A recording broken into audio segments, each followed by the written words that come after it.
एक बार की बात है, एक अध्यापक एक संपन्न परिवार के शिष्य के साथ कहीं जा रहे थे, तो उस शिष्य को कुछ मजाक सूझी, क्योंकि उसको रास्ते में किसी गरीब मजदूर के जूते दिखाई दिए।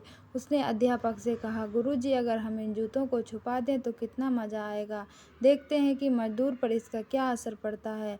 अब उसको तो मजाक सूझ रहा था, लेकिन गुरुजी ने कहा कि नहीं, गरीब इंसान के साथ इस तरह का भद्दा मजाक करना ठीक नहीं है।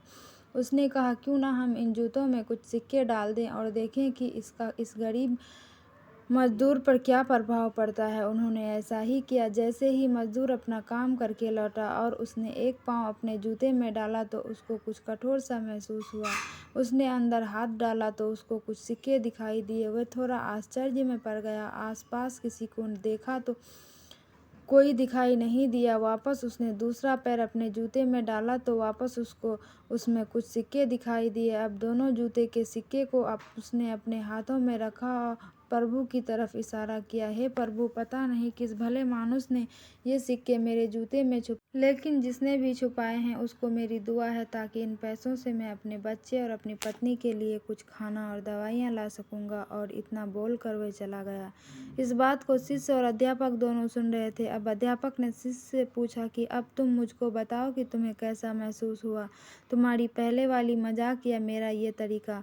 तो उसने कहा, गुरुजी, मैं आपसे क्षमा चाहता हूँ। अब मुझे समझ आ गया है कि सच्ची खुशी किस चीज़ में है। जब हम किसी की मजाक उड़ाते हैं तो हमें कुछ पल का आनंद मिलता है, लेकिन इससे हमें बद्दुआ मिलती है। लेकिन अगर हम किसी की मुश्किल परिस्थिति में मदद करते हैं और जिसकी भी हम मदद करते हैं उसको भी नहीं पता कि हमने किसकी मदद की, लेकिन अंदर ही अंदर हमें पता है कि हमने उस इंसान की मदद की, यही सच्ची खुशी है। जब हम दूसरों की खुशी देते हैं तो हमें सच्ची खुशी मिलती है। इस तरह खुशियाँ बांटते रहिए, लोगों की मदद करते रहिए और दान करते रहिए। जिसके भी आप काबिल हो, जितना भी आप बन पड़े दान करें, लेकिन इसका मतलब ये नहीं कि आपको कंपलसरी या अनिवार्य रूप से रुपए दान करने चाहिए, क्योंकि हर किसी की ज़रूरत अलग अलग होती है। अगर आप किसी को पैसे दान नहीं कर सकते तो कम से कम चीज़ों का तो दान कर ही सकते हैं।